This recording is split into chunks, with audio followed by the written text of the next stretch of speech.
Buen día, Inge. Buen día, ingeniero. Buen día, ingeniero. Buen día.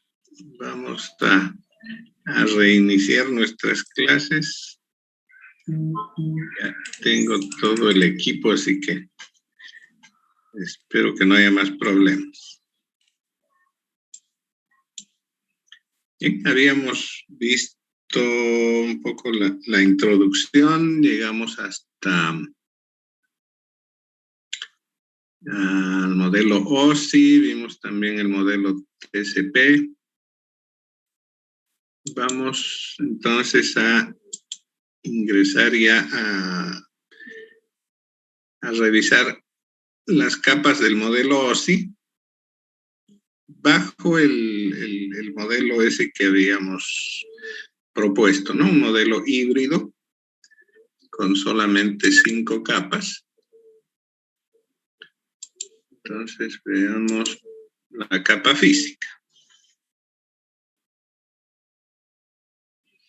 ¿No? La capa física obviamente es la más baja en el modelo. Esta capa lo que procura es dar servicios a la capa superior, a ella, que es la capa de enlace de datos. Sus objetivos son describir y dar líneas para el desarrollo de interfaces eléctricas, ¿no? Esto obviamente implica voltajes, corrientes, el tema de la temporización, ¿cierto? Es muy importante tomar en cuenta esto, debido a que se está hablando ya de velocidades bastante grandes, entonces, en tanto las distancias y las velocidades son grandes, hay que relacionarlas con el tiempo.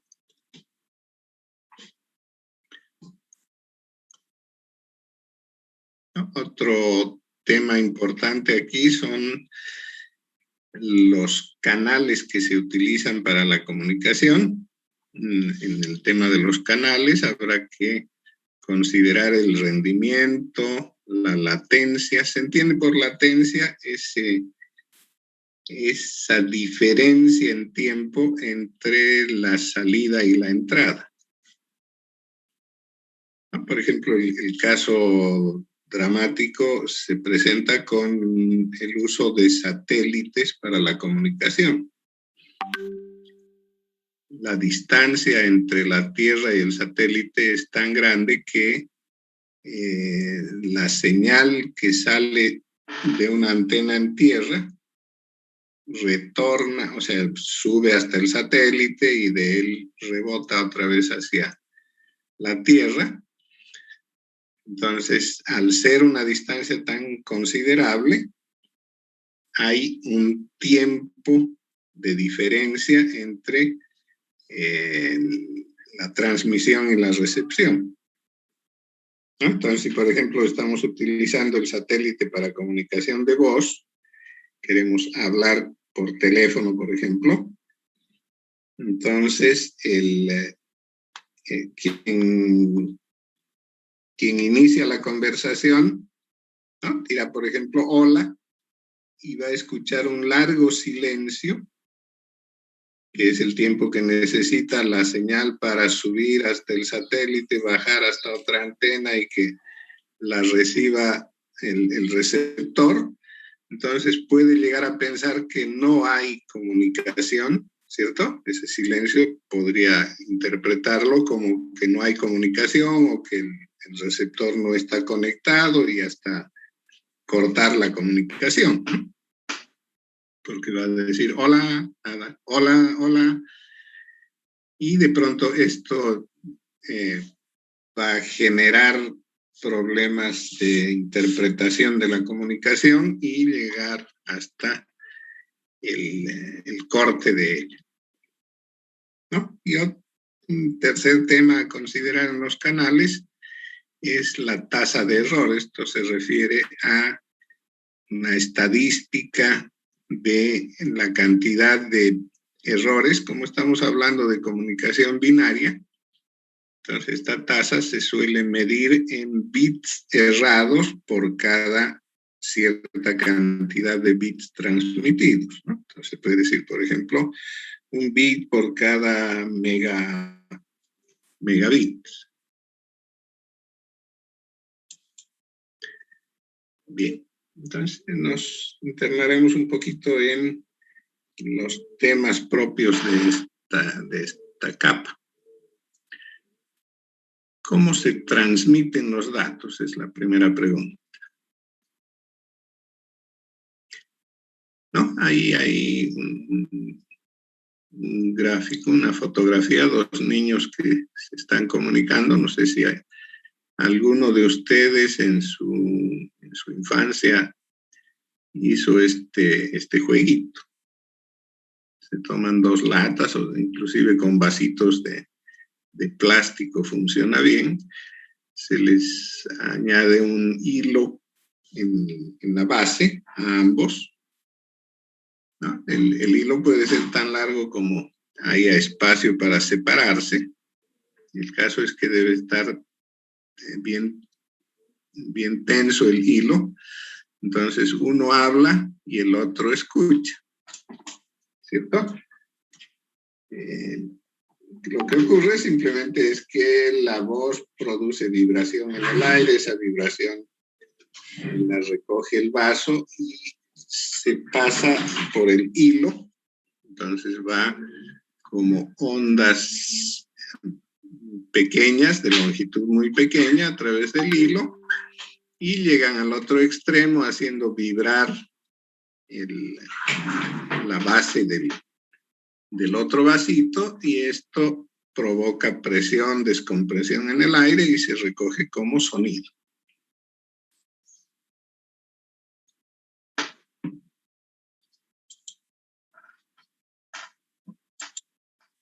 Entonces, siempre que hablamos de transmisión, vamos a hablar de tres elementos. Una fuente, ¿sí?, que es quien emite el mensaje.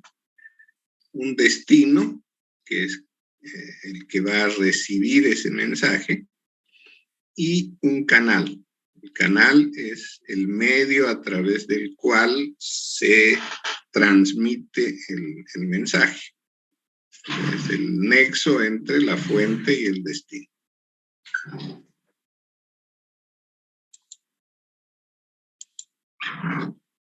Ahora, según el sentido que pueden adoptar los datos, los enlaces pueden ser full duplex. Esto significa que el enlace sirve tanto de ida como de retorno, ¿no? Lo mismo que ocurre con el teléfono, ¿cierto?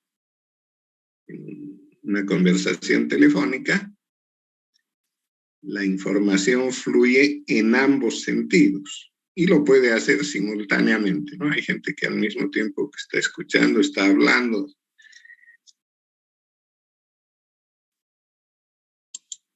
La otra forma de comunicación es la denominada half duplex.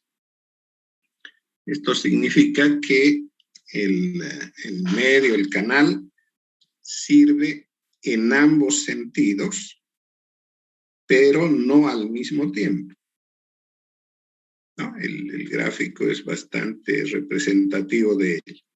Hay una sola vía de tren entre el punto A y el punto B.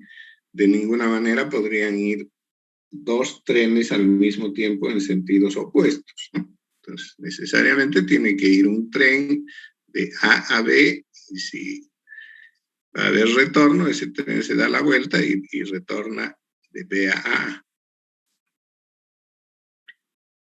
¿Ya? Entonces, en full duplex pueden hacerlo simultáneamente ambos, como en esa carretera de dos vías, una de ida y otra de vuelta, y al mismo tiempo transitar la información en los dos sentidos.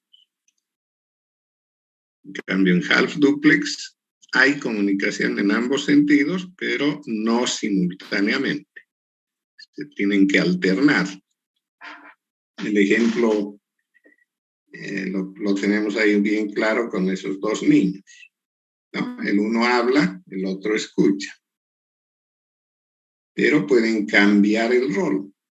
El de la derecha podría ahora hablar y el de la izquierda escuchar, ¿cierto? De ninguna manera van a hacerlo simultáneamente. Para que sea simultáneo, para que sea full duplex esa comunicación, necesitaríamos otro par de vasitos con su hilo, ¿cierto? Entonces cada niño tendría un vaso en la boca y el otro en el oído.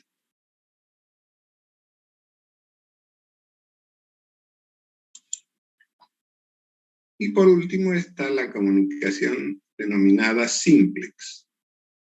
En este caso, el sentido es único. Solo puede fluir de un punto al otro. No hay retorno. Un ejemplo típico de este tipo de comunicación es el que se utiliza con sensores, ¿no? Se puede construir una red de sensores. Por ejemplo, yo podría colocar sensores a lo largo del río Piraí, que midan el nivel del agua. Puedo medir otras características como tal vez la densidad,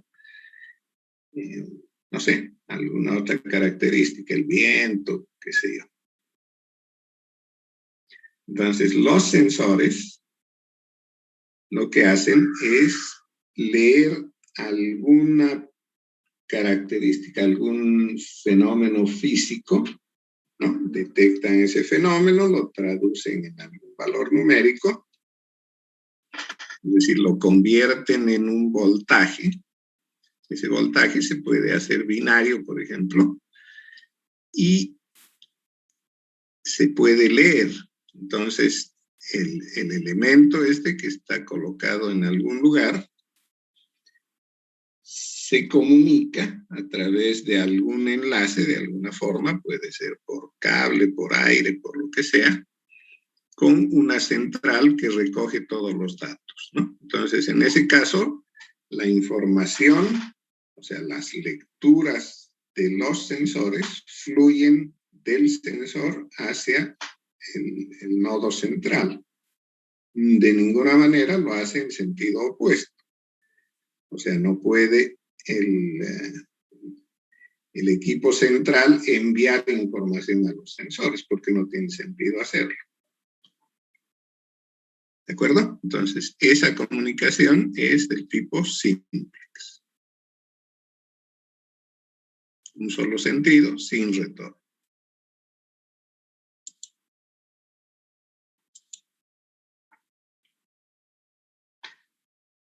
Pensaremos ahora en una forma de comunicación audible, ¿no? El típico equipo de amplificador de audio. Tiene un micrófono, ¿cierto? Y a la izquierda, a la derecha está un parlante y entre los dos un amplificador, ¿no? Esto podría servir como un megáfono o como un micrófono amplificado para una audiencia, ¿no? Dependerá de la potencia, para el alcance que pueda tener, ¿cierto? El área que pueda cubrir, etc. Bien, entonces, ¿cuál es el objetivo de esto? Quien va a transmitir habla frente al micrófono y del otro lado, delante del parlante, están los receptores, los que van a recibir el mensaje. En este caso, el canal vendría a ser todo ese conjunto de cables y componentes electrónicos, ¿cierto? Transistores, resistencias, condensadores, esa fuente de 9 voltios, ¿no? Todo eso es lo que se llama el amplificador de audio. Así se ve perfecto. Todo lo que yo diga va a salir por el parlante y me lo van a escuchar, me van a entender. Pero en la realidad es otra. La realidad es distinta porque no salió lo que tenía que haber salido. Resulta que el canal este, el conjunto este de micrófono y transistores y demás, hasta llegar al parlante, está sometido a una serie de imperfecciones, ruido externo, los mismos componentes con la temperatura, con radiaciones electromagnéticas, cambian sus características, entonces se produce ruido de dos fuentes. Una fuente externa que induce ruido en el sistema y también se produce ruido interno denominado en general ruido térmico. Bien, entonces a la señal o la información que yo coloqué en el micrófono se suman esos ruidos, esas interferencias, y eso es lo que va a amplificar el equipo y van a escuchar los que estén del lado derecho, ¿cierto? Entonces reciben tanto la señal, la información que yo coloqué, como el ruido. ¿No? Entonces, en general, los canales que se utilizan son reales y por lo tanto sujetos a imperfecciones. Un análisis de las señales con la intención de distinguir entre lo que es información y lo que es ruido, puede basarse en el análisis de Fourier. Fourier era un matemático francés del siglo XVIII que postuló una teoría, la cual en resumen dice que toda señal, o sea, bueno, como el término es matemático, diría más bien toda función periódica. ¿Qué quiere decir periódica? Que se repite cada cierto tiempo, ¿no? Por ejemplo, un evento periódico es la rotación de la Luna alrededor de la Tierra. ¿Cuánto tiempo tarda? 27 días, ¿cierto? Otro evento periódico podría ser la rotación de la Tierra alrededor del Sol, ¿no? 365 y fracción días, ¿cierto? Las señales eléctricas también tienen un carácter periódico.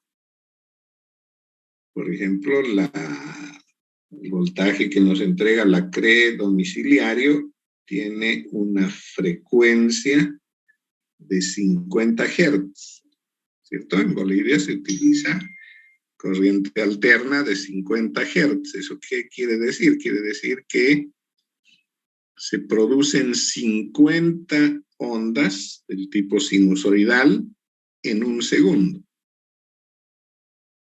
¿no? O sea, 50 veces cambia entre positivo y negativo el voltaje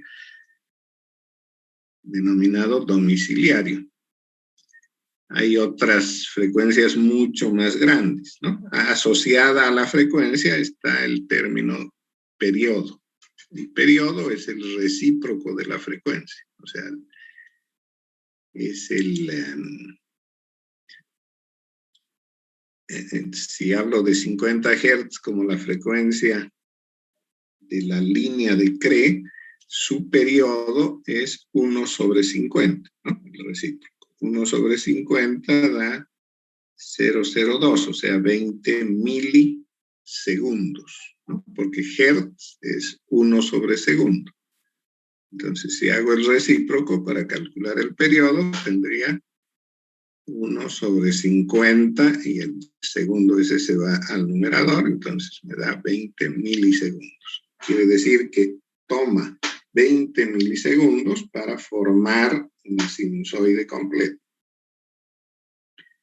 ¿No? Señales mucho más rápidas que esa, de tipo eléctrico, se producen en las ondas de radio, por ejemplo, ¿no? Radio FM anda por el orden de los 100 megahertz,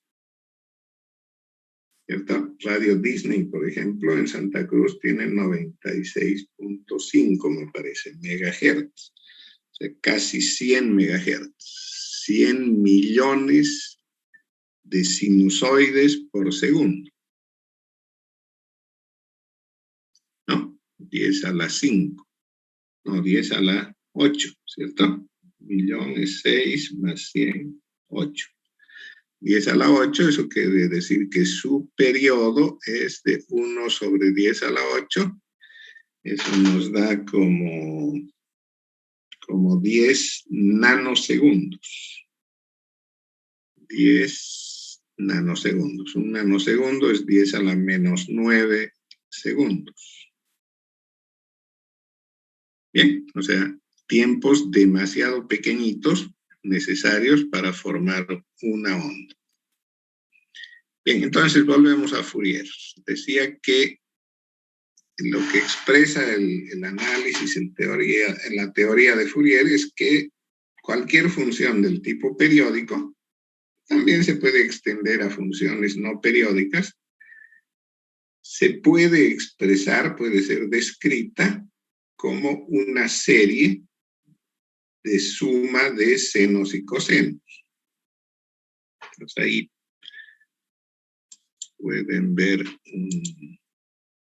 una expresión matemática de ello, ¿cierto? La función f de t es una función periódica y se puede representar como esta suma. A sub 0 es una constante más la suma de términos coseno y términos seno de frecuencias que son múltiplos enteros de una frecuencia denominada frecuencia central. Omega es la frecuencia angular. Bien, entonces estos términos tienen un coeficiente, vean, para los cosenos a sub n, para los senos b sub n, son la amplitud de cada uno de ellos. Aquí hay un ejemplo que nos muestra de alguna manera más gráfica el tema. Se está sumando, vean, aquí hay una sinusoide grande, ¿cierto? Esta que acabo de medio dibujar. Entonces, esa sinusoide tiene un periodo bastante grande, ¿cierto? O sea, su frecuencia es baja.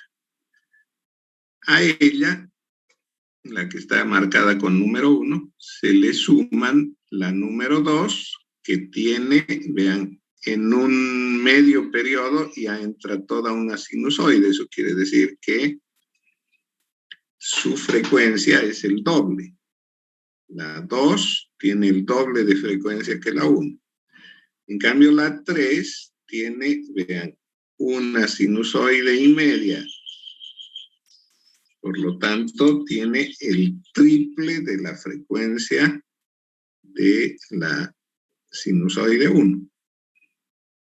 La 4 tiene 2 sinusoides en media, o sea, son 4 veces la frecuencia. Entonces, la suma de esas 4 señales, de esas 4 funciones, 1, 2, 3 y 4, da como resultado esta de aquí abajo. ¿Ya? Si sumamos esas 4 funciones, vamos a obtener esto. Noten que se están sumando sinusoides y el resultado que se obtiene es una onda triangular. ¿No? Todavía tiene ondulación, ¿cierto?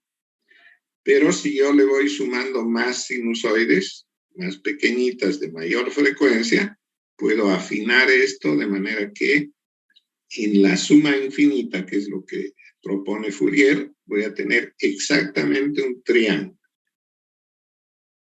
una forma triangular. Bien, entonces el teorema de Fourier nos está mostrando simplemente eso, que se puede componer mediante suma de senos y cosenos cualquier función periódica. En este caso, por ejemplo, esa triangular. Bueno, ¿a qué nos lleva eso? Nos lleva a verlo en el otro sentido. Lo que sucede en la transmisión es que en el transmisor yo coloco mi onda, por ejemplo, para seguir el ejemplo coloco esta onda triangular. Lo estoy dibujando con el mouse, así que no me vayan a criticar. ¿Cierto? Coloqué esa onda triangular en el transmisor. Esto es lo que le entrego al canal. Y el canal supuestamente debería entregarme en el receptor lo mismo. Pero resulta que, como es imperfecto ese canal, tiene imperfecciones, uno de sus mayores defectos, inevitable, es lo que se conoce como ancho de banda. Vale decir que el canal responde de diferente manera a diferentes frecuencias, ¿no? Eso se puede graficar de esta manera. Si este eje es frecuencia y este otro eje es amplitud de la recepción, ¿no? Si yo envío 1 voltio en el punto A y en el punto B recibo esto, voy a pensar que he colocado un cable simplemente, ¿no? En el punto A tengo 1 voltio, he conectado un cable y aquí está el punto B. Puede ser muy largo el cable, no interesa. En teoría, si esto sería ideal, si no habría ningún defecto en el cable, en B debería recibir 1 voltio, ¿cierto? Pero resulta que ese voltio lo recibo solamente si va a determinada frecuencia. O sea, hay un rango de frecuencias para los cuales no se pierde nada, llega 1 voltio. Pero con frecuencias inferiores a una cierta frecuencia y también con frecuencias superiores se debe disminuir, ¿no? Para una cierta frecuencia voy a tener ya no 1 voltio, sino por ejemplo como esta, medio voltio. ¿Cierto? Entonces, esto quiere decir que la respuesta del medio, en este caso del cable, que en general lo llamaríamos el canal, es dependiente de la frecuencia. Y esta dependencia se le expresa como ancho de banda.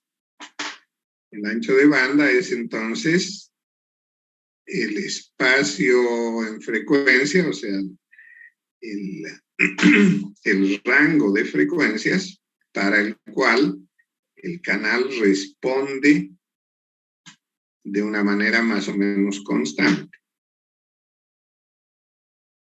¿no? Por encima de esa frecuencia límite superior, disminuye la respuesta y por debajo de la frecuencia inferior también disminuye la respuesta. Bien, entonces, ¿qué le pasaría a mi señal triangular? Si la veo desde el punto de vista de Fourier, si la veo con los ojos de Fourier, esta triangular está formada por una suma de senos y cosenos de diferentes frecuencias. Entonces, todas aquellas frecuencias que componen esta triangular y que estén dentro del rango definido como el ancho de banda del canal, van a pasar sin inconveniente, ¿sí? Con la misma amplitud con que partieron. Pero las frecuencias superiores no lo van a hacer, se van a ver disminuidas. Entonces los coeficientes estos A sub n y B sub n van a reducirse. Y al reducirse, en la suma que voy a hacer en la llegada, ya no voy a obtener la triangular tal como la había puesto en la salida, ¿sí?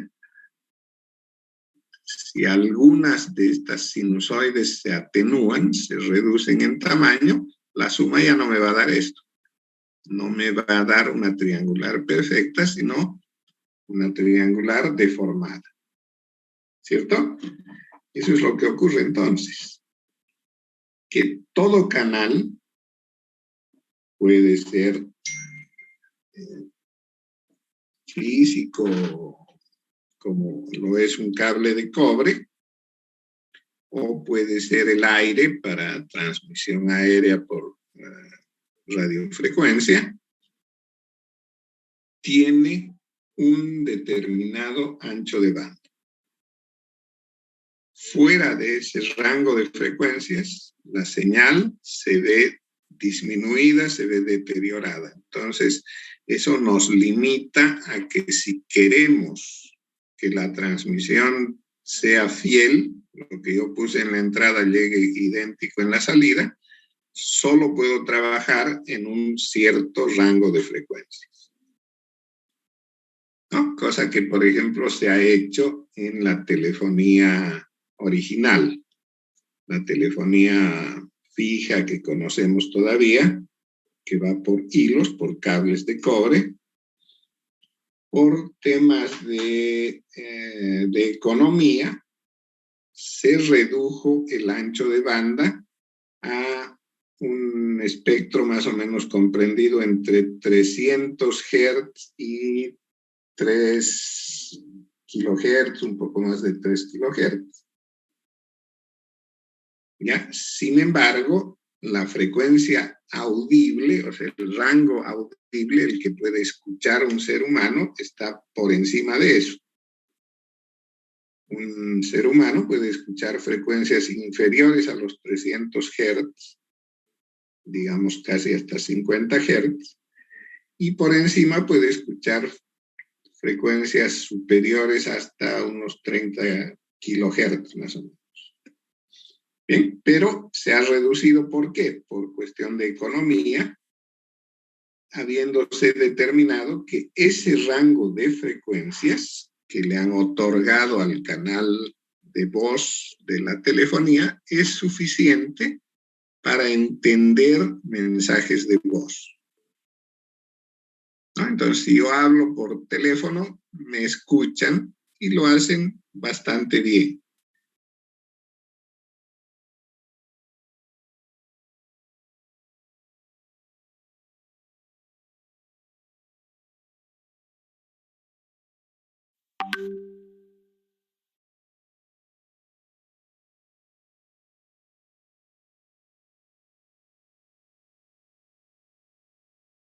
Bien, entonces, esa imperfección que tiene todo canal real hace que nos veamos limitados en frecuencias, ¿no? Limitados en ancho de banda para su utilización. Daba el ejemplo del canal telefónico de voz. Entonces, está diseñado para que se pueda escuchar claramente la voz, pero no para cosas que requieran mayor riqueza en cuanto a tonalidades, ¿no? O sea, si yo quiero pasar música, por ejemplo, por ese canal telefónico, me va a salir un desastre, ¿sí? Lo que ocurría en los años del siglo pasado, ¿no? En los 900, por ahí. Los enamorados se comunicaban por teléfono en la noche, ¿no? Y hablaban bonito porque el sistema estaba hecho para voz. Pero en algún momento ya se les acababan los temas de conversación y al novio se le ocurría decirle, te dedico esta canción. Y agarraba su radio que la tenía ahí cerca y ponía el megáfono delante de la radio y la pobre enamorada tenía que soportar esos ruidos que le llegaban, ¿no?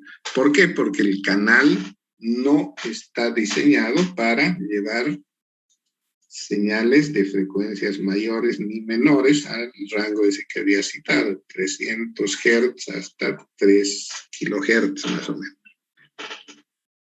¿no? La música, para ser bonita, digamos, necesita un mayor ancho de banda. Entonces, como no llegaban los tonos superiores ni los bajos, la música sonaba horrible, ¿no? Bueno, el amor lo soporta todo, dice. Bien, entonces les dejo ahí el enlace ese para que puedan seguir si les interesa con Fourier.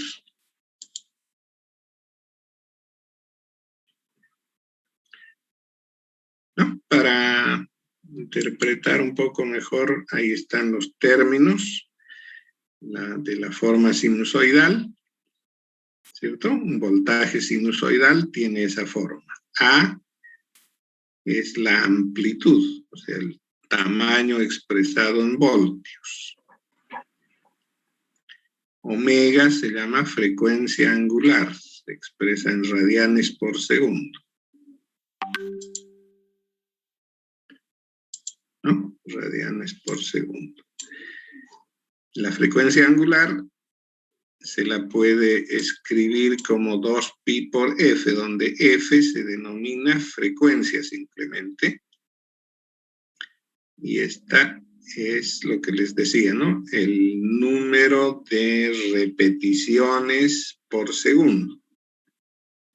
Entonces se le expresa en 1 sobre segundo. En algunos textos, en algunos casos, en revoluciones por unidad de tiempo. Por ejemplo, en un motor se habla de revoluciones por minuto. Bien. O también se llaman ciclos por segundo. O sea, ¿no? Como el ciclo no es una unidad, más bien una unidad muda, 1 sobre segundo sería la unidad de frecuencia y a eso se denomina Hertz. Es decir, se simboliza con Hz. El periodo es el tiempo que necesita la señal, en este caso del dibujito esto es un periodo. Todo el tiempo necesario para conformar una sinusoide completa. Y eso está relacionado inversamente con la frecuencia. El periodo es 1 sobre frecuencia, ¿no? Y bueno, si le pongo el omega, resulta que el producto omega por t es 2pi.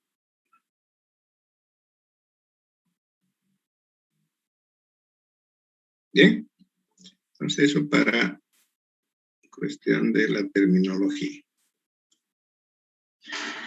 Ahora, decía que el canal tiene esa imperfección. Por ejemplo, si yo considero 2 hilos, que es lo que se utiliza en telefonía, ¿no? Se utiliza un par de hilos. En el origen de la telefonía iban así, 2 hilos paralelos.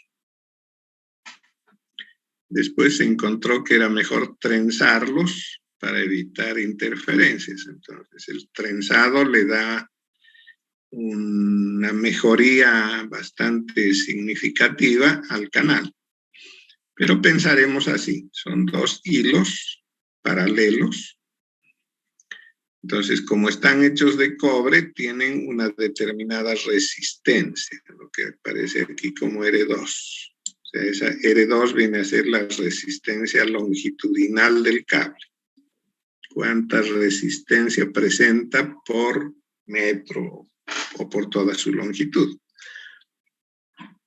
Bien. La R1 viene a ser la resistencia que existiría en el medio que separa a los dos cables de cobre, ¿no? Si están muy pegaditos, será la resistencia de los aislantes, que son normalmente de plástico.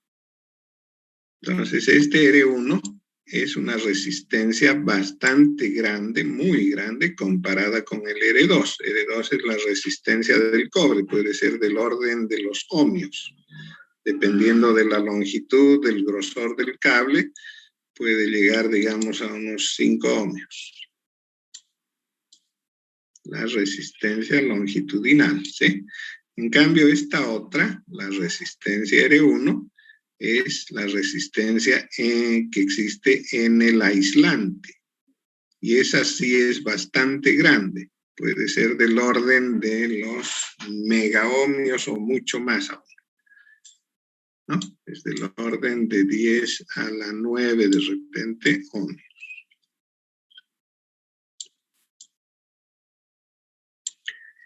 Bien, otro efecto que puede aparecer en el cable es un efecto capacitivo.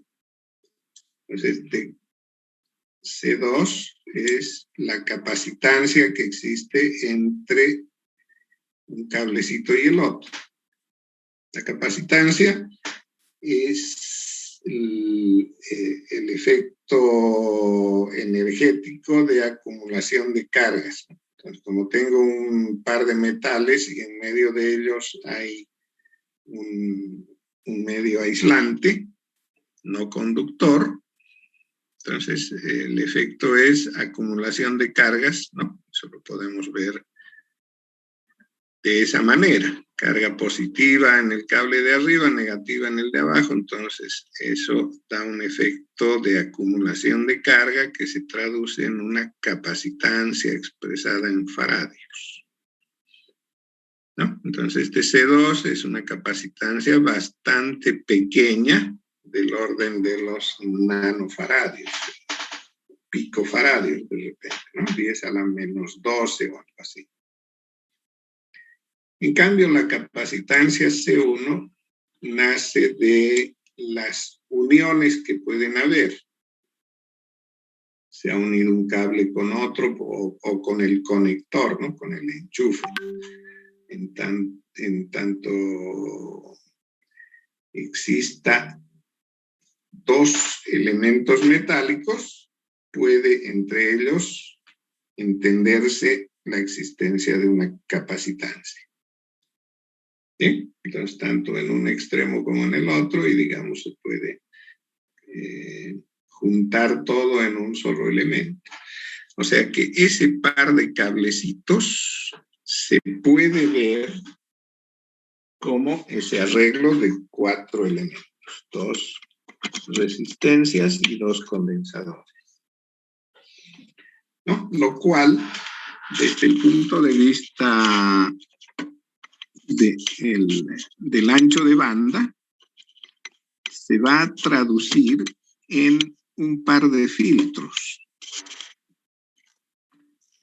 Un filtro que se llama pasabajos, o sea, el que deja pasar las bajas frecuencias, y otro filtro que se llama pasaaltos, que más bien permite fácilmente el paso de las frecuencias altas rechazando a las bajas. Entonces, el conjunto hace que el arreglo tenga la forma esa que les había mostrado, ¿no? Entonces, hay un rango de frecuencias que atraviesa con facilidad el arreglo, sin atenuar básicamente la señal, pero hay dos rangos, uno superior y uno inferior, que se ven afectados, atenuados, ¿cierto? El término afectados quiere decir reducidos en amplitud. ¿No? Entonces, ese efecto se puede explicar a través de esa desintegración, digamos, de el cable en elementos básicos como resistencias y condensadores, ¿no? Podría verse tal vez un efecto inductivo también ahí con bobinas, pero tomémoslo así más simple. Bueno, entonces, ¿qué han hecho los fabricantes? Han mejorado esto trenzando los cables. Al trenzarlos, reduce un poquito la interferencia entre uno y otro y mejora el ancho de banda.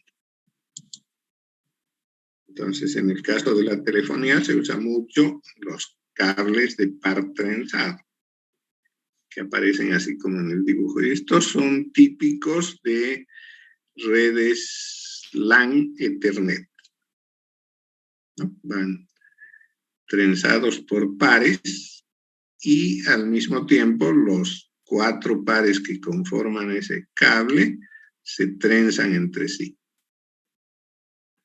Suelen en algunos casos tener una envoltura metálica tipo red que se conecta a tierra. ¿Para qué? Para evitar la inducción electromagnética del exterior. Pero esto lo hace al cable muy tieso, muy duro, difícil de manejar. Entonces suele utilizarse ese tipo de cables para tramos, digamos, donde no se va a mover el cable. Puede ser tramos empotrados en la pared o algo así. ¿Sí? Es un cable caro y difícil de manipular, comparado con el otro que no tiene esa armadura metálica, entonces es más flexible, más fácil de doblar y de manipular en su instalación. ¿No? Eso vamos a verlo un poquito más adelante. Bien, entonces, esos defectos que tiene el cable, atenuación, ancho de banda limitado, ruido externo que puede inducirse, ¿no? Hace que la señal, que en el origen tiene una forma, digamos, como en el caso de la música, agradable, pueda en el otro extremo salir ruidosa, ¿cierto? ¿No? O sea, si coloco un vals en la entrada, puedo obtener en la salida un reggaetón de repente. Espero que no hayan fanáticos del reggaetón que me vayan a echar. ¿No? ¿Hay algún fanático del reggaetón por ahí? Que me disculpe, ¿sí? Bien, entonces, la imperfección está conocida como ancho de banda, así como la expliqué, es la que manejan los ingenieros electrónicos en realidad, ¿ya? Entonces, esa definición, ese concepto de ancho de banda lo manejan los ingenieros en electrónica para efectos de transmisión, de recepción, de control, etc. En cambio, es otro el concepto que se ha desarrollado entre los científicos del área de computación.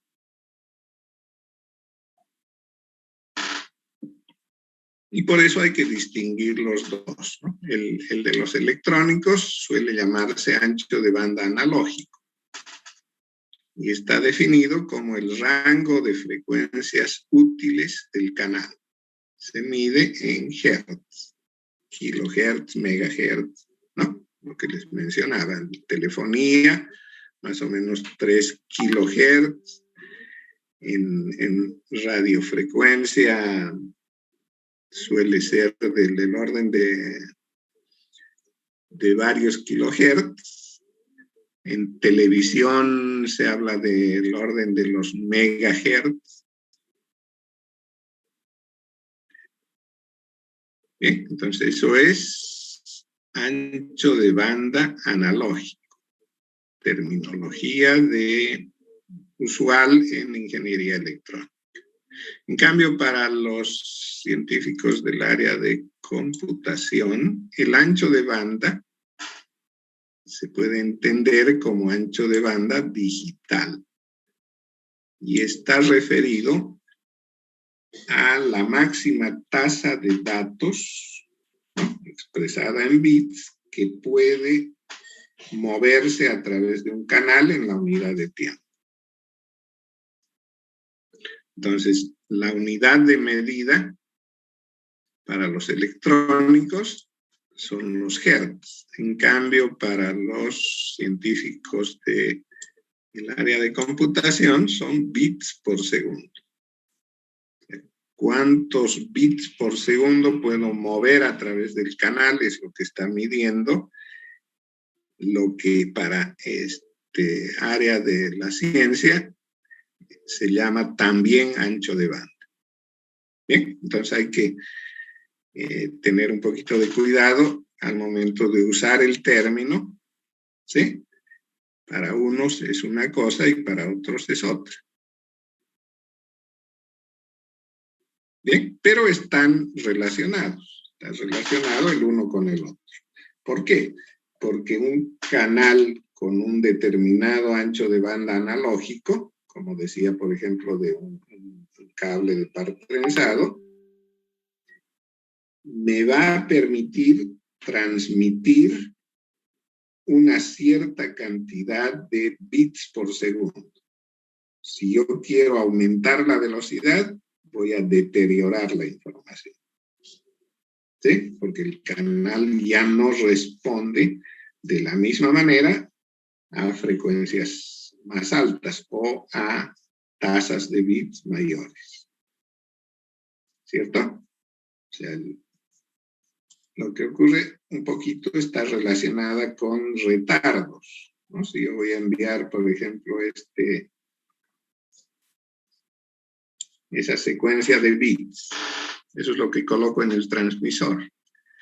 Ahora, en el receptor, esto no llega al mismo tiempo, porque el canal retrasa la información. Entonces, en el receptor llega un poquito desfasado en tiempo. ¿Cierto? Llega más tardecito. Ahora, ¿qué pasa si yo quiero enviar más rápido? O sea, la secuencia de unos y ceros es mayor. Entonces envío una cosa así.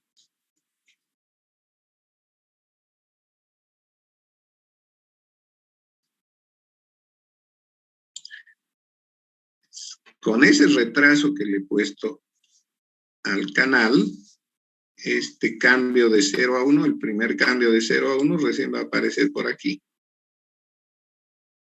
¿Sí? Y el de 1 a 0 aparecerá por ahí. Entonces, aquí ya hubo un otro cambio y ese va a provocar que esto se malinterprete. Y de repente me va a salir una cosa así o una cosa así, ¿no? Entonces, los unos se pueden volver ceros, los ceros se pueden volver uno, no se sabe dónde empieza un uno, dónde termina. Bien, o sea que la tasa de bits, la velocidad con que envío la información binaria, se va a ver deteriorada en el receptor, ¿no? Y hasta puede que no se interprete correctamente. ¿De acuerdo?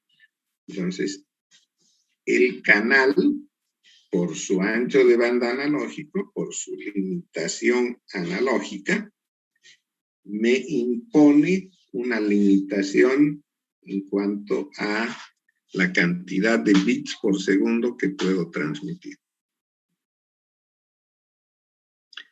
Esta relación la estudió este señor Nyquist en el año 1924.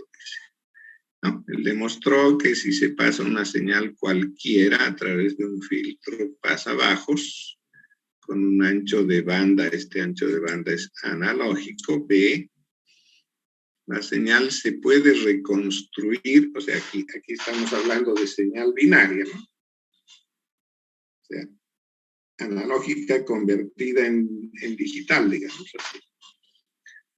Entonces, para poder entender claramente eso, se necesita realizar 2B, donde B es el ancho de banda analógico, 2B muestras por segundo. ¿Sí? A ver, creo que aquí está clara la cosa. Así que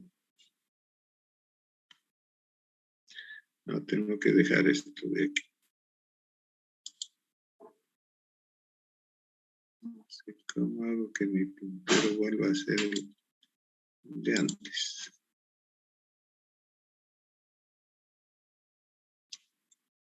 Ahí está. Entonces aquí creo que está un poquito claro este concepto.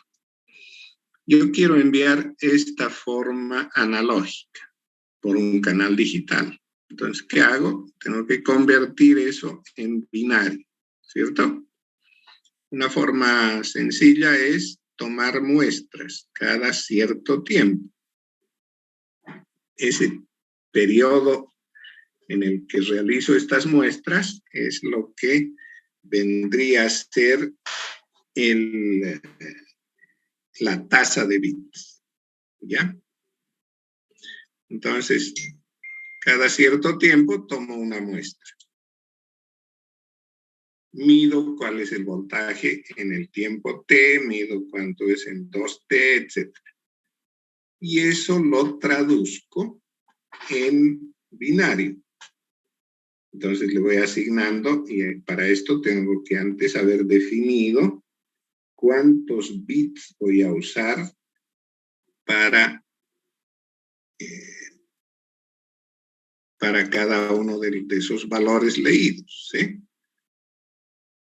Si utilizo 2 bits, solo puedo codificar 4 niveles, ¿no? 2 a la 2 es 4. Si quiero codificar 8 niveles, necesitaré 3 bits, ¿cierto? Con 4 bits puedo codificar 16 niveles diferentes. ¿Bien? Entonces aquí en este ejemplo hay 3 bits, ¿no? 8 niveles, del 0 al 7. Entonces, por ejemplo, este punto, el primer punto está en el 3. O sea que lo voy a codificar ese como un 3 binario. ¿Sí? Ahí está. 0, 1, 1. En el segundo tiempo tengo un 4. 1, 0, 0. ¿No? Luego otra vez un 3 y así sucesivamente. Entonces, este conjunto de bits es lo que voy a enviar por el canal con la esperanza de que en el receptor se pueda reconstruir y formar otra vez la forma analógica que tenía en el origen. ¿Cierto? Esa es la idea. Tomé una señal analógica a través del muestreo y la definición del número de bits de codificación de cada nivel. Convertí la señal en binario, la envío por el canal. En el receptor se tiene que hacer el proceso inverso. Recibir bits y convertirlos en señal analógica, ¿no? ¿De acuerdo? Entonces, el número de bits que envío por segundo es lo que este señor Nyquist relacionó con el ancho de banda analógico. Entonces, él dice que se debe tomar 2B muestras por segundo. O sea, esa es su tasa máxima de datos, teniendo un ancho de banda analógico B, ¿no? 2B, pero además esto se ve afectado por el logaritmo base 2 de el número de bits que utilizo por cada nivel, ¿no? Entonces, B es el número de niveles discretos. Perdón. Ahí estamos. ¿Está clara la idea?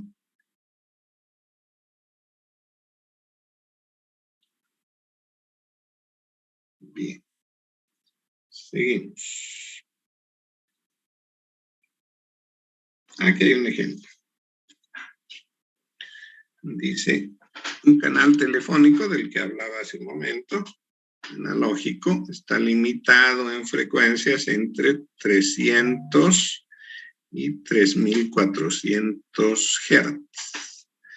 Eso significa que el ancho de banda es, ¿no?, lo que habíamos definido, la diferencia entre la frecuencia superior y la inferior. 3400 menos 300 son 3100 Hz. Ese es el ancho de banda. Ahora, si se discretiza, estamos a 10 minutos de que esto se corte. En cuanto se corte, vuelven a conectarse. Entonces dice, si se discretiza en 2 niveles, o sea, 0 y 1 solamente, la tasa de datos sería 2B por el logaritmo base 2 de 2, ¿sí? Logaritmo base 2 de 2, porque son 2 niveles, solo 0 y 1. El logaritmo ese es 1. 1 por 2B es 2B, ¿cierto? 6.200 bits por segundo. Esa sería la máxima tasa de datos que puedo enviar por ese canal, ¿no? Por el canal telefónico. Ahora, si mejoro la conversión y utilizo más niveles, por ejemplo, aquí dice en el caso de 8 niveles, podría alcanzar tasas de hasta 18.600 bits por segundo, ¿no? O sea, mandar mayor información binaria por segundo.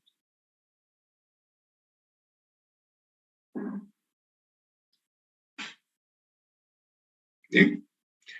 Entonces, es la teoría de Nyquist. El otro, este señor Shannon, consideró, además de lo que había considerado Nyquist, o sea, mejoró un poquito la teoría esta, incluyendo el ruido. ¿Ya? Entonces, él habla de, además del ancho de banda analógico, de la relación entre señal y ruido. Un poquito para entender eso voy a pasar por acá. ¿No? El ejemplo que les había dado, el amplificador de audio, ¿no? Karaoke puede ser. La señal, de manera ideal, debería reproducirse idéntica en la salida, ¿sí? Lo que recibe el micrófono debería salir en el parlante. Sin embargo, hay ruido, ¿cierto? Ahora, se define la ganancia en potencia como la relación de potencias de salida y de entrada. Voy a marcar por aquí. Entonces, ganancia en potencia se llama el cociente entre la potencia de salida y la potencia de entrada, ¿no? Potencia se mide en watts. Entonces, esa relación llamada ganancia en potencia. A ver si puedo escribir, me cuesta mucho con el mouse. Ganancia, lo voy a dejarlo ahí, en potencia.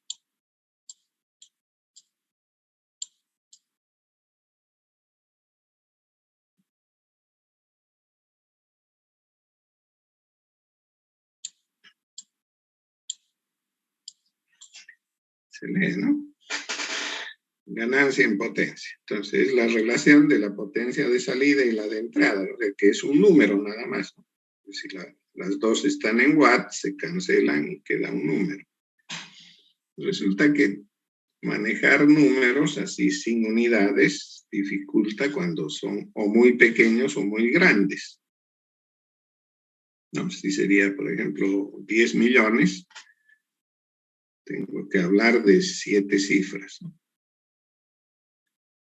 Y lo propio, si es pequeñito, 0.000, no sé qué, ya no puedo utilizar los prefijos que se utilizan con las unidades. No puedo decir kilo, ni mega, ni micro, ni nada, ¿no? Porque no hay unidad.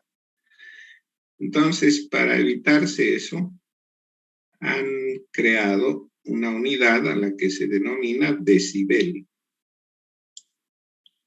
Bueno, en realidad la unidad se llama bel simplemente, pero deci por ser decimal. Decibel.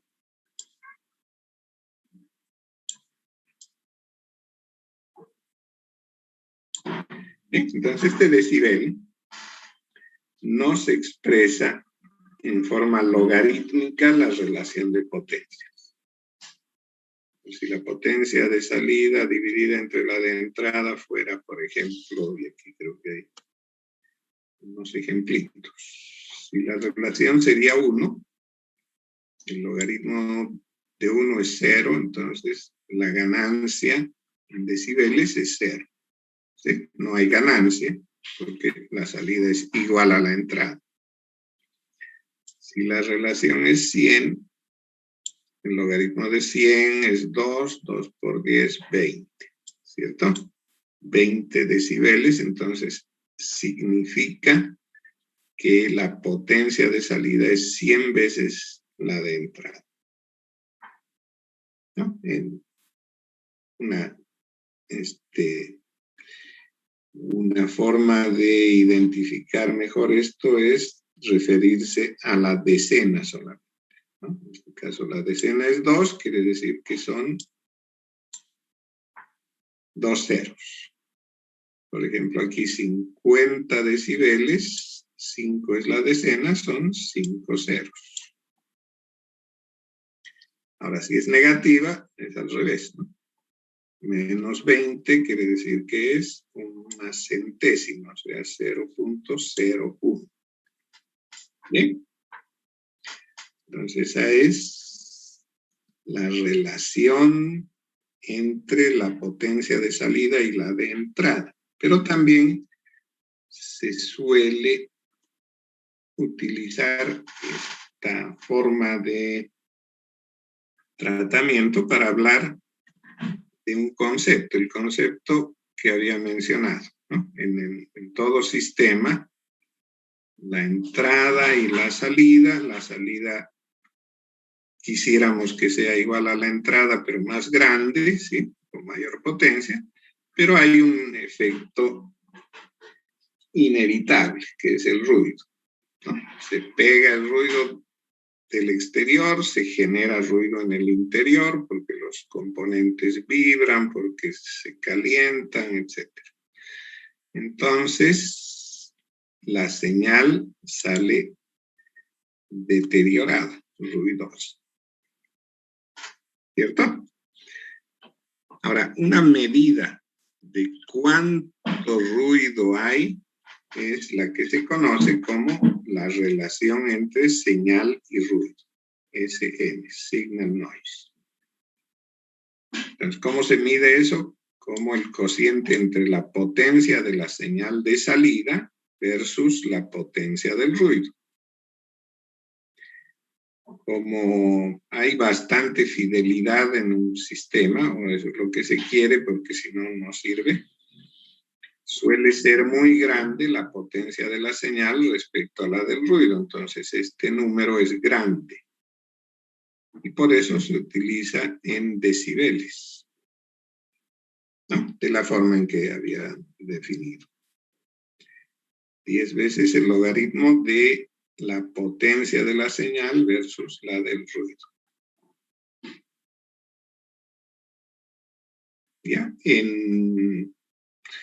De repente por ahí aparece en algún lado esto ya no como 10, sino como 20. Cuando aparece como 20, cuando en lugar de usar potencias, se utilizan voltajes o corrientes. ¿Ya? Entonces es válido decir voltaje de la señal versus voltaje del ruido. ¿Ya? Si se utilizan voltajes es por 20. ¿Por qué? Porque la potencia está relacionada con el cuadrado del voltaje, ¿no? Por eso se multiplica por 2. ¿Bien? Entonces no vayan a pensar que hay algún error ahí. Si aparece así como 20 es porque se está tratando con voltajes. Si aparece con 10 es porque son potencias. ¿De acuerdo?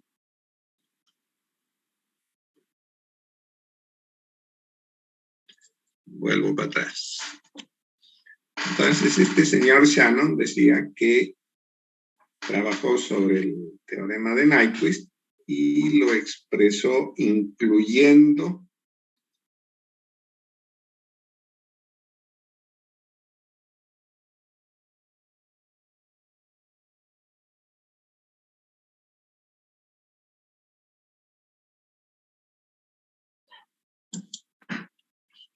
bien, entonces decíamos que Nyquist había hablado de la relación entre la tasa de bits y el ancho de banda del canal, y que Shannon le añadió a esto el tema de la relación entre señal y ruido, ¿no? Entonces, él expresó esa teoría de esta manera.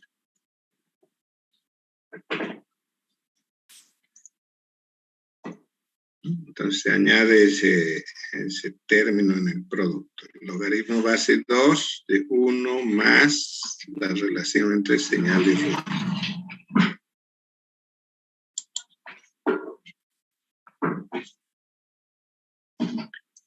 Aquí hay un ejemplo, ¿no?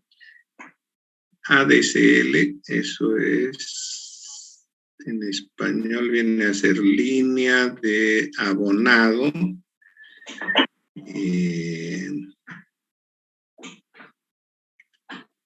Digital. ¿Qué más? La A es de...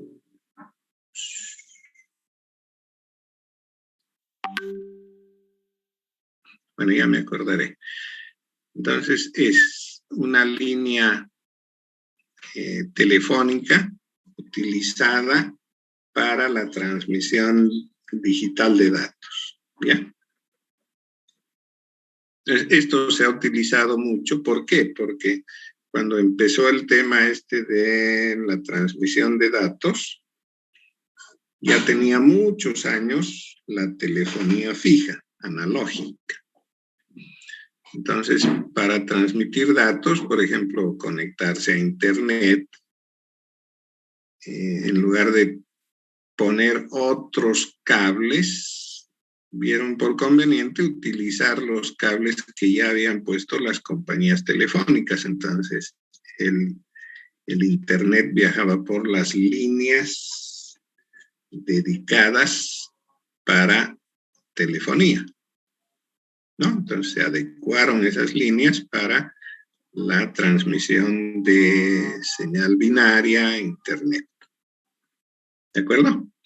Entonces de ahí viene esto de ADSL. En la actualidad, bueno, ya está perdiendo vigencia porque sus velocidades son muy bajas, ¿no? La velocidad que permite puede mejorarse mucho con otro tipo de tecnología. Bien, entonces esta utiliza un ancho de banda aproximado de 1 MHz. Ya, ese es el ancho de banda. Ahora, la relación entre señal y ruido depende básicamente de la distancia. Cuánta distancia hay entre la central y el punto donde se quiere llegar con internet, vale decir, podría ser el hogar, podría ser una oficina. Entonces, esa tasa promedio, digamos, está alrededor de los 40 decibeles, ¿no? Ya habíamos visto que el significado que puede tener esto. La decena, ese 4, significa 4 ceros, o sea, 10.000. Entonces, la señal es 10.000 veces más grande que el ruido. Bien, y eso es una relación señal-ruido bastante baja. ¿Por qué? Porque es una línea ruidosa, no apta, o al menos no concebida para transmisión de datos. Bien, entonces en tramos cortos entre 1 y 2 kilómetros es común, dice, que eso pueda ocurrir. Entonces, con esas características, el canal, dice, no va a poder transmitir a más de 11 megabits por segundo.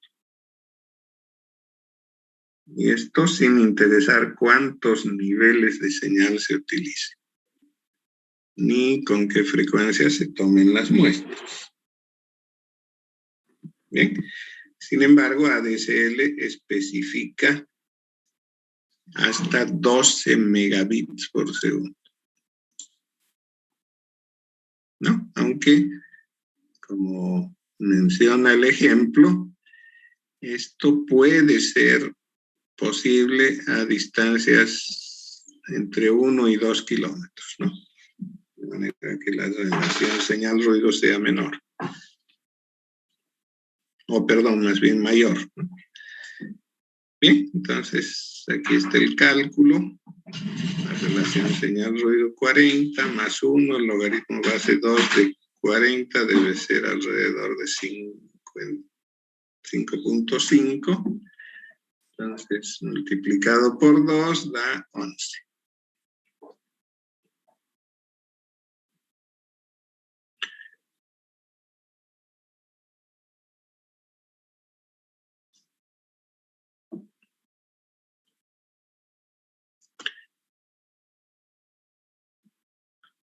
Bien, entraremos a ver ahora los medios de transmisión, los que se utilizan con el propósito de transmitir, de transportar datos desde la fuente hasta el destino. Estos medios pueden tener dos tipos. Se denominan guiados a todos aquellos que siguen una ruta trazada por el propio cable, ¿sí? Entonces, por ejemplo, si yo quiero llegar de este punto A al punto B, voy a tener que trazar una ruta porque aquí tal vez hay un obstáculo, entonces no puedo ir directo, tendré que doblar mi cablecito, así, ¿no? Entonces voy guiando el cable hasta llegar del origen al destino, ¿cierto? En un edificio, por ejemplo, o en una construcción de un solo piso, tendré que hacer ese tipo de cosas, ¿no? Pasar pegado a la pared, de repente hay un muro por ahí que no puedo atravesarlo, voy a tener que darme vueltas, Si hay una puerta por aquí, no puedo pasar por la puerta, tendré que subir hasta la parte superior, volver a bajar, qué sé yo, ¿no? Entonces se va guiando el cable hasta llegar al destino.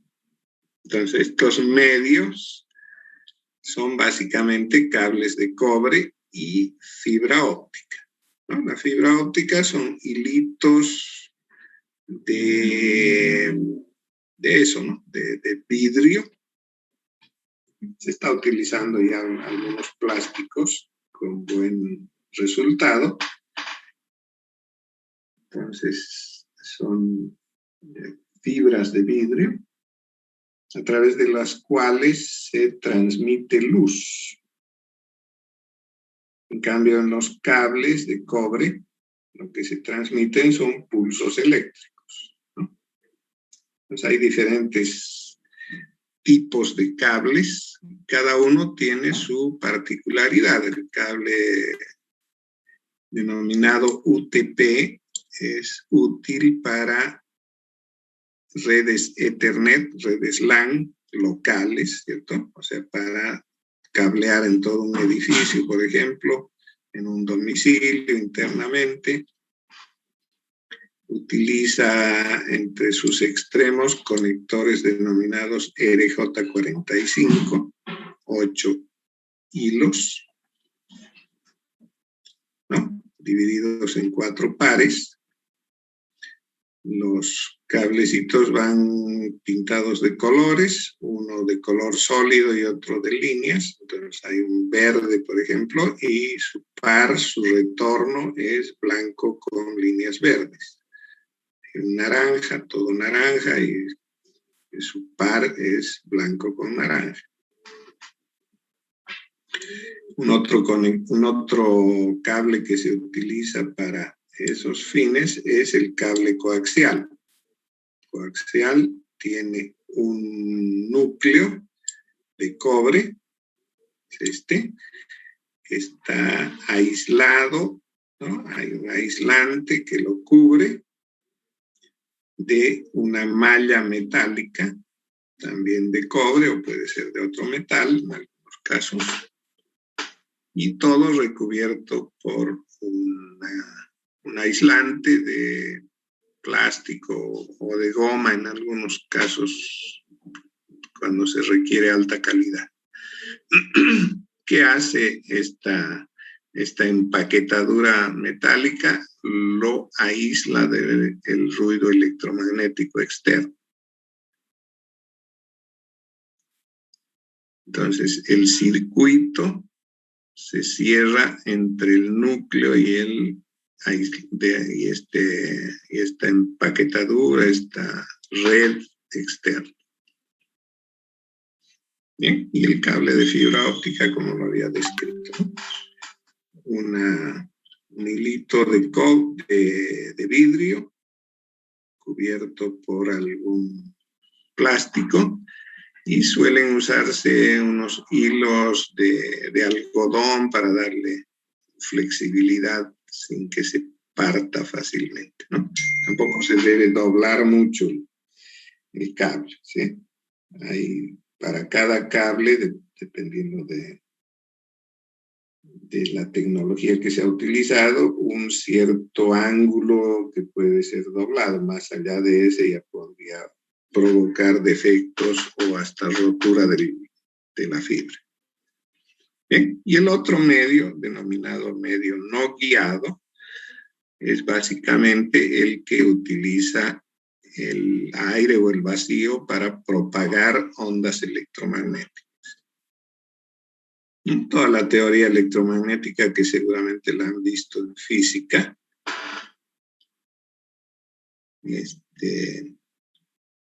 el intercambio de campos magnético y eléctrico, ¿no?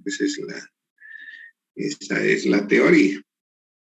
Entonces, en una antena se entrega un campo eléctrico proveniente de un circuito y ese genera o induce un campo magnético. El campo magnético induce un campo eléctrico y así es como se va propagando en el aire o en el vacío también funciona. ¿Sí? Y lo hace a una cierta longitud de onda, eso es la distancia entre uno y otro. Entonces, esa longitud de onda está relacionada con la frecuencia y la longitud de onda determina también el tamaño de la antena, ¿no? A mayor longitud de onda, menor tamaño de antena. Por eso es que a frecuencias como de 2 gigahertz, entre más o menos la que se maneja en la telefonía móvil, se requieren antenas muy pequeñas, ¿sí? En cambio, para transmisión de radio o de televisión, seguramente han debido ver que se utilizan antenas de tamaño bastante apreciable. Bien, entonces entre estas tecnologías está la Wi-Fi, la Bluetooth y otras que están emergiendo o ya han dejado de servir en el medio, ¿sí? Bien, entonces, para transmitir desde el origen hasta el destino, desde la fuente hasta el receptor, se utilizan 2 posibles medios. Guiados, que son básicamente cables, que pueden ser de cobre o de fibra óptica, y medios no guiados, que básicamente son ondas electromagnéticas, que se propagan, pueden hacerlo en una o en todas las direcciones, ¿no? Eso depende del formato que tiene la antena, tanto del transmisor como del receptor, ¿no? Entonces, antenas como las que utilizan las microondas son del tipo parabólico, entonces concentran todo el flujo del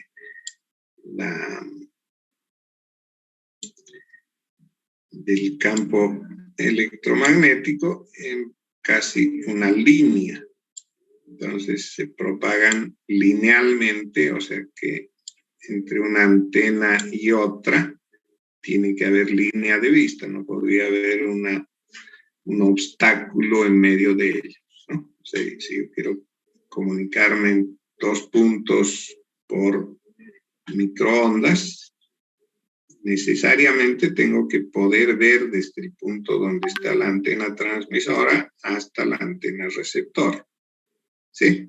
Porque si hay algún obstáculo, un árbol, un edificio, una montaña aquí en medio, la comunicación va a ser, dependiendo de qué es el obstáculo, puede ser muy pobre o hasta imposible, ¿no? Entonces, si por ejemplo quiero transmitir de este punto a este otro, y aquí en medio hay una montaña, lo que se utiliza es una antena repetidora, ¿sí? Entonces esta recibe del punto A y la retransmite con otra antenita en otra frecuencia al punto B, ¿no? Entonces estas repetidoras tienen esa finalidad.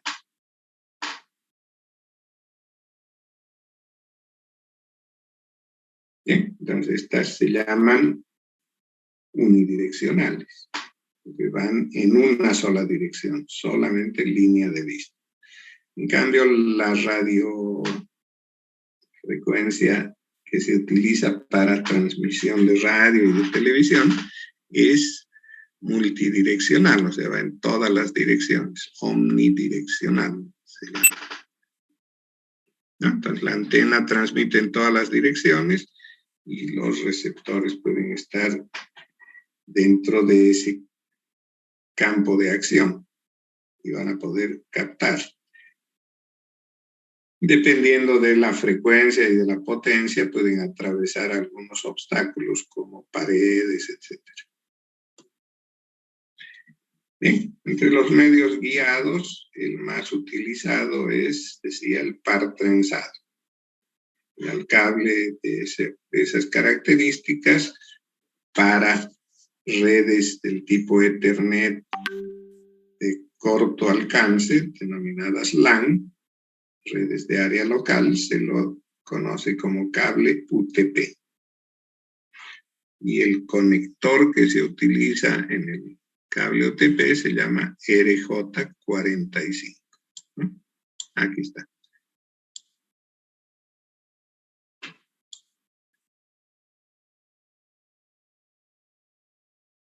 Hay dos formas de configurar un cable UTP en el conector RJ45. Eso es nada más la disposición de los hilos, ¿no? Que están distinguidos por colores. Vean que aquí están idénticos hasta aquí. ¿Cierto? Hasta ahí son iguales. Y difieren solamente en el verde y el naranja.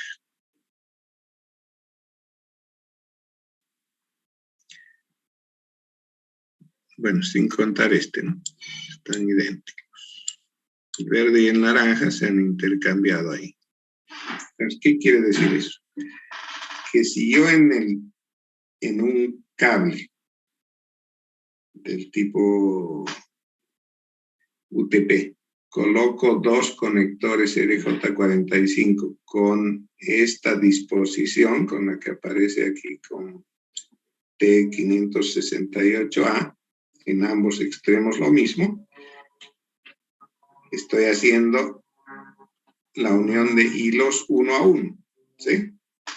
Se utiliza un par para transmitir o el otro par para recibir. Entonces, esto me permite conectar equipos diferentes, vale decir, conectar una computadora con un switch. ¿Ya? Entonces, eso se llama cable directo. Entonces, directo es cuando van 1 a 1 los cables. Directo.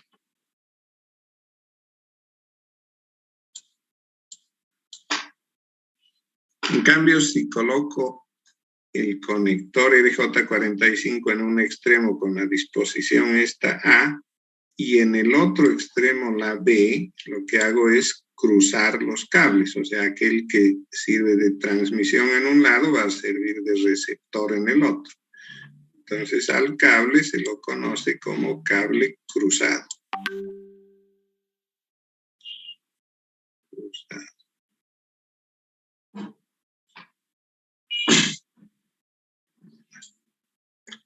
Me aplacé en caligrafía, ¿no? ¿De acuerdo? Entonces, ¿cuándo se utiliza directo? Cuando se conecta un equipo con otro diferente. Un computador con un switch o con un hub. En cambio, el cruzado se lo utiliza para conectar equipos iguales. O sea, con un cable cruzado yo puedo conectar un computador con otro computador sin mediar nada más. Puedo conectar un switch con otro switch. Bien, esa es la finalidad de tener cable directo o cable cruzado.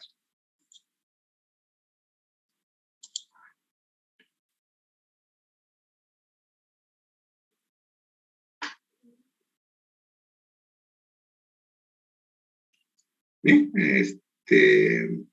y están mencionando que para alcanzar velocidades altas en Ethernet, como es el estándar gigabit, se utiliza full duplex, o sea que simultáneamente puede transmitir y recibir, ¿no? Pero para ello el receptor tiene que eliminar la señal que transmite de manera local, ¿no? Porque si no se confundiría una con la otra. En cambio, en el estándar Ethernet de 100 megabits por segundo, esta comunicación es half duplex.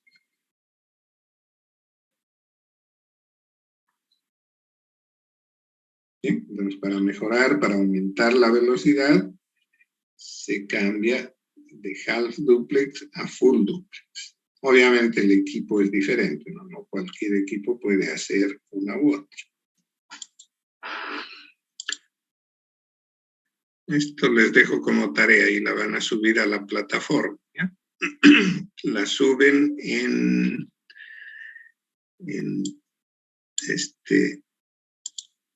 un archivo, se me fue, en un archivo PDF, ¿ya?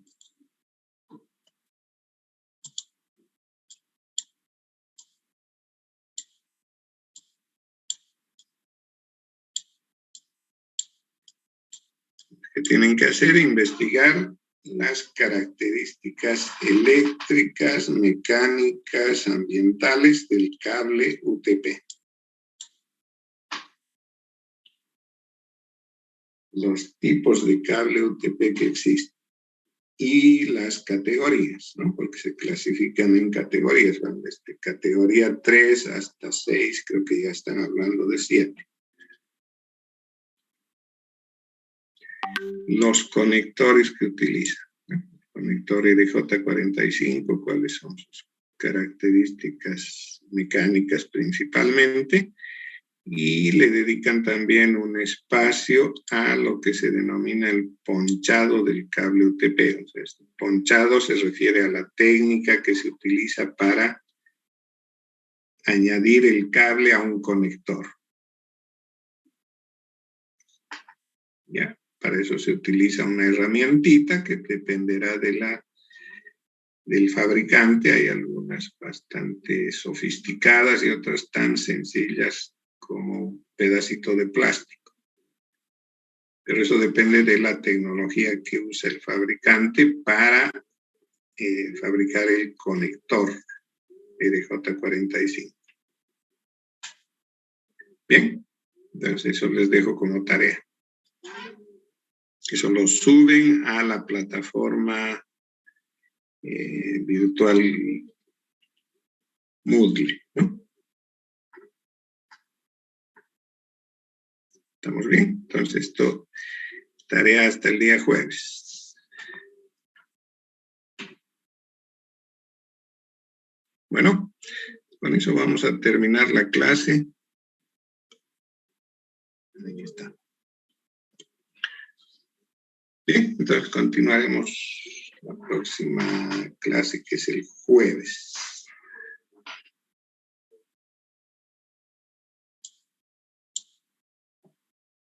¿Alguna duda, alguna sugerencia, algún comentario? Ingeniero, disculpe, ¿esa diapositiva la va a pasar al grupo? ¿Cuál? ¿Estas diapositivas? Sí, las voy a pasar enseguida. Gracias.